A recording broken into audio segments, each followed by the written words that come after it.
പഴയ ആലുവ മൂന്നാർ രാജപാത തുറക്കുന്നതുമായി ബന്ധപ്പെട്ട് വിദഗ്ധരെ ഉൾപ്പെടുത്തി പഠനം നടത്തുമെന്ന് വനം വകുപ്പ് മന്ത്രി ഷിബു ബേബി ജോൺ. എംപിയുടെയും MLAയുടെയും നിരന്തരമായ ഇടപെടലിനെ തുടർന്ന് മന്ത്രി നേരിട്ടെത്തി സ്ഥലം സന്ദർശിച്ചു. കാട്ടാന ആക്രമണങ്ങളിൽ കൊല്ലപ്പെടുന്നവർക്കും കൃഷി നശിക്കുന്നവർക്കും അർഹമായ പരിഹാരത്തിന് മുഖ്യമന്ത്രിയോട് നിർദ്ദേശിക്കുമെന്നും അദ്ദേഹം പറഞ്ഞു. പഴയ ആലുവ മൂന്നാർ രാജപാത പുനർനിർമ്മിക്കുന്നതിനെക്കുറിച്ച് നേരിട്ട് കാര്യങ്ങൾ മനസ്സിലാക്കുന്നതിനായാണ് സംസ്ഥാന വനം വകുപ്പ് മന്ത്രി ഷിബു ബേബി ജോൺ പ്രദേശത്ത് സന്ദർശനം നടത്തിയത്. ഡീൻ കുര്യാക്കോസ് MPയുടെയും ഷിബു തെക്കുമുറം MLAയുടെയും നിവേദനങ്ങളെ തുടർന്നാണ് മന്ത്രി നേരിട്ടെത്തിയത്. പൂയംകുട്ടിയിൽ നിന്നും ഫോറസ്റ്റ് വാഹനത്തിലാണ് മന്ത്രി ഉദ്യോഗസ്ഥർക്കും ജനപ്രതിനിധികൾക്കുമൊപ്പം പ്രദേശത്ത് സന്ദർശനം നടത്തിയത്.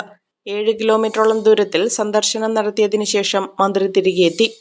രാജപാത തുറന്നു നൽകുന്നതുമായി ബന്ധപ്പെട്ടുള്ളത് ജനങ്ങളുടെ വലിയ ആഗ്രഹമാണെന്നും എന്നാൽ ജൈവ വൈവിധ്യത്തെക്കുറിച്ച് കൂടുതൽ പഠിക്കുന്നതിനും മറ്റുമായി വിദഗ്ധ സമിതിയെ നിയോഗിച്ച് പഠനം നടത്തിയതിനു ശേഷം തീരുമാനം നടപ്പിലാക്കുമെന്നും മന്ത്രി മാധ്യമങ്ങളോട് പ്രതികരിച്ചു.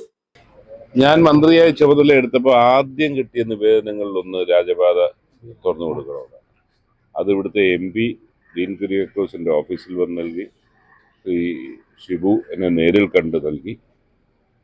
അന്നേരം തന്നെ അതിൻ്റെ സാധ്യതകളെ കുറിച്ച് അതും നേര്യമംഗലം റോഡിന്റെ രണ്ടിന്റെ ഉദ്യോഗസ്ഥരുമായി ചർച്ച ചെയ്തു.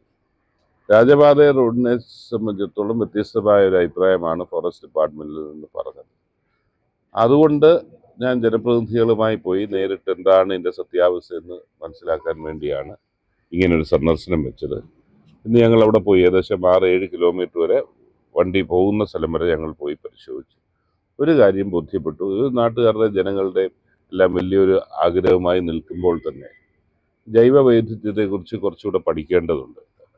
അത് എത്രത്തോളം എങ്ങനെ ഇതിനെ ബാധിക്കുമെന്നുള്ളത്. അന്നേരം അത് ഇന്നിപ്പോൾ ഹൈക്കോടതി നിയോഗിച്ച ഒരു എക്സ്പെർട്ട് കമ്മിറ്റി ഉണ്ട്, IAS ഓഫീസർ.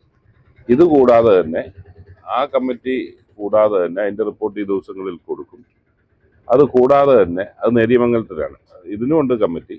അന്നേരം ഒരു ഫോറസ്റ്റ് ഡിപ്പാർട്ട്മെന്റ് ഇതിനെ സംബന്ധിച്ച് എന്ത് നിലപാടെടുക്കണമെന്ന് വിദഗ്ധരെ ഉൾക്കൊള്ളിച്ചുകൊണ്ട് കുറച്ചുകൂടെ പഠനം നടത്താനാണ് ഞങ്ങൾ സന്ദർശനത്തിന് ശേഷം വന്ന് ഉദ്യോഗസ്ഥരുമായി നടത്തിയ ചർച്ചയിൽ തീരുമാനിച്ചത്.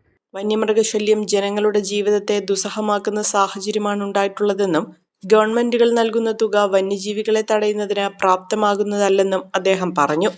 മുഖ്യമന്ത്രിയുമായി സംസാരിച്ച് ഇതിനുവേണ്ട എല്ലാ നടപടികളും കൈക്കൊള്ളുമെന്നും അദ്ദേഹം വ്യക്തമാക്കി.